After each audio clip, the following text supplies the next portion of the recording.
مساء الخير عليكم ورجعت لكم بفيديو جديد وحوار جديد من النرويج إلى مصر. الحوار بصراحة اللي أنا راجعة بيه النهاردة كان نفسي أتكلم فيه من زمان. بس ما كانش الفرصة متاحة يعني. بس طبعا النهاردة بما إن الناس كلها بتتكلم على الموضوع النهاردة أو من امبارح على الست اللي هي كانت بتصلي في وسط المطعم والراجل كرشها، وناس كتير زعلت وناس كتير قالت صح وناس كتير قالت غلط. طبعا أنا طالعة عشان أقول رأيي في الموضوع ده بالذات، لأن في ناس من النوعية دي كتير قوي في الحياة، سواء هنا في النرويج أو في أي حتة. أولا أنا طول عمري مقتنعة إن الدين لربنا، ومقتنعة إن علاقتك ما بينك وما بين ربنا دي حاجة خاصة جدا جدا جدا جدا جدا. أي واحدة محجبة أوكي، إحنا بنشوفك محجبة عشان أنت بتطلعي الشارع وفي غطا على راسك، أوكي على عيني وعلى راسي إن أنا أشوف ده مش مشكلة. بس إن أنتِ تكوني بتصلّي أو إن أنتِ تكوني بتصومي أو إن أنتِ تكوني في علاقة خاصة بينِك وما بين ربنا، مش لازم كل الناس تعرفها. يعني أنا مش شايفة إن دي المفروض تكون متاحة لكل الناس، دي علاقة خاصة جدًا. يعني أنا لمّا باكون باصلّي أو لمّا باكون باصوم أو لمّا أختار إن أنا أعمل أي حاجة خير، مش لازم إن أنا أطلع وأقول عليها لكل الناس. في ناس بتقول إن الصدقة ممكن تكون في العلن وممكن تكون في الخفا، أوكي، أنا معاك في الصدقة، ما ليش دعوة بالصدقة. بس الصلاة بقى، خلّينا نتكلم شوية عن الصلاة. أولًا طول عمرنا طالعين وكبرنا إن إحنا لمّا نروح جامع علشان نصلّي، آآ بيبقى في section للرجالة وفي section للستات. ده معروف من زمان جدًا، يعني أنا ما أعرفش هي الست اللي كانت بتصلّي في المطعم من جيلنا والّا لأ، بس هي شكلها الجيل اللي قبلنا.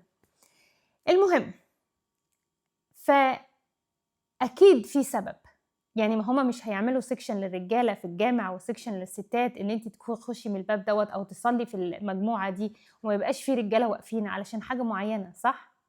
يعني طول عمرنا كبرنا وبنسمع إن ما ينفعش علشان الست ما ينفعش توطّي قدّام الراجل، حتى في الإتيكيت لمّا تبقي طالعة سلِّم ما ينفعش إن الست تطلع الأول. يعني زمان، من زمان أوي قبل الديانات بقى وغير الديانة، إن أنتِ ما ينفعش تطلعي السلِّم قبل الراجل، الراجل بيطلع السلِّم الأول، دوّة في الإتيكيت. خلّينا بقى نتكلّم في الدين والحرام والحلال. طبعًا أنا مش أكتر واحدة ضليعة هاتكلّم في الدين وفي الحرام وفي الحلال، بس أنا باتكلّم عن الحاجات اللي أنا كبرت وشُفتها وعِشتها وكل الناس عاشتها زيي، يعني كل الناس عارفة الكلام اللي أنا باقوله ده. فإن أنتِ تقفي وأول حاجة هم عملوا الجوامع للصلاة وعملوا المطاعم للأكل والشرب. والمنظر العام إن أنتِ في نُص المطعم تقفي وتحطّي سجادة وتصلّي، حضرتِك بتورّي لمين؟ يعني كنتِ عايزة مين يشوف؟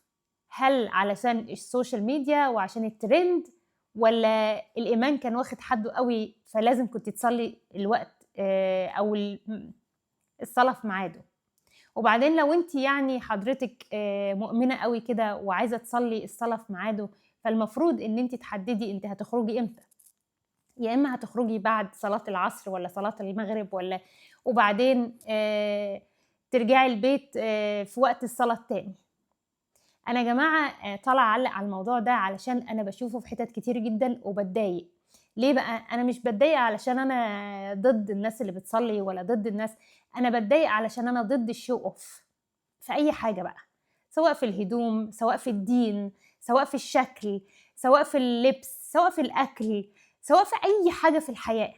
أنا باكره الناس اللي هم عايشين بلغة الshow off، أكتر حاجة بتضايقني في الحياة كلّها، دي حقيقة. فأنا دايمًا شايفة إن الناس اللي عايزة تورّيكِ إن هم مؤمنين أو عايزة تورّيكِ إن هم بيصلّوا أو عايزة تورّيكِ إن هم بيصوموا، دول show off. لإن زي ما قُلت في أول الفيديو دي علاقة خاصة جدًا، جدًا، جدًا ما بينك وما بين ربّك، مش محتاج أي حد يعرفها، سواء بقى صلاة، صوم، زكاة، أي حاجة في الحياة أو في الدين قصدي يعني. واللي خلّاني أطلع أتكلّم عن الموضوع ده النهارده، إن في ناس كتير هنا في النرويج يعني إيه، بيبقوا جايين من background مختلف، وبالذات اللي هم الديانات المسلمة أو اللي هم مسلمين. كان في عندنا هنا case في الأخبار إن في واحد سواق أوتوبيس وفي الbreak room بتاعتهم دخلوا زمايله فلقوه فارش سجادة الصلاة وبيصلّي في نُص الأوضة.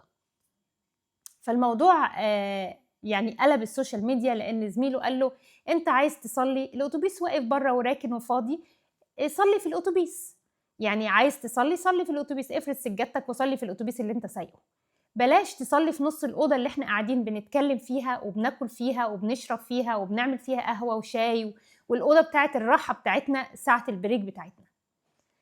والدنيا اتقلبت هنا وكتبوا في الأخبار ومش عارفة إيه، بس أنا بما إني باشوف حالات من دي كتير وبتضايقني بصراحة، فكنت معاهم مليون في المِيّة.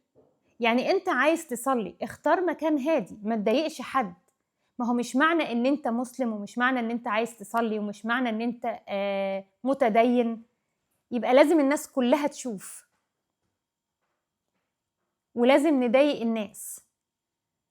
ممكن يكون ده بيضايق حد تاني، فلازم أنت تحترم خصوصية الناس، ولازم تحترم وقت البريك بتاعهم اللي هم عايزين يرتاحوا فيه، إن هم عايزين يكلموا بعض فيه، عايزين يحكوا مع بعض فيه، في 2 زملا عايزين يحكوا على مشاكلهم مع بعض، هم في الأساس صحاب، ليه أنت تضايقهم؟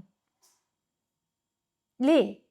أول حاجة إحنا عندنا هنا مثلًا الcity صغيرة، يعني أنت لو أنت مثلًا ساكن بيتك مثلًا بعيد عن شغلك مش هيبقى بعيد أوي، يعني عندنا هنا المسافات قصيرة أوي، فلو أنت عايز تصلّي بقى الضهر والّا الصبح والّا العصر والّا المغرب والّا أي صلاة، روّح بيتك صلّي وتعالَ تاني، ما فيش مشكلة، أو زي ما قالوا لك صلّي جوّه الأوتوبيس. فللست اللي صلِّت في نُص المطعم دي، ده تصرُّف غير لائق بصراحة. وحضرتِك قُمتِ وقعدتِ ووطّيتِ قدّام مليون ألف شخص وقدّام أشخاص كتير، برضه تصرُّف غير لائق. فصاحب المطعم كان عنده حق وأنا معاه مليون في المِيّة. أو كنتِ تسألي في المطعم في مكان هنا ممكن أصلّي فيه؟ لإن حتى الصورة على الإنترنت شكلها مش حلو بصراحة. أنا مش عارفة الناس دول هل عندهم وعي والّا لأ؟ علشان كده في فيديوهات كتير باقول إن الوعي عندنا غايب، الوعي. لإن في ناس كتير ثقافة الوعي عندهم معدومة. وده كان الفيديو بتاعي النهارده، واستنوني في فيديو جديد وحوار جديد من النرويج إلى مصر.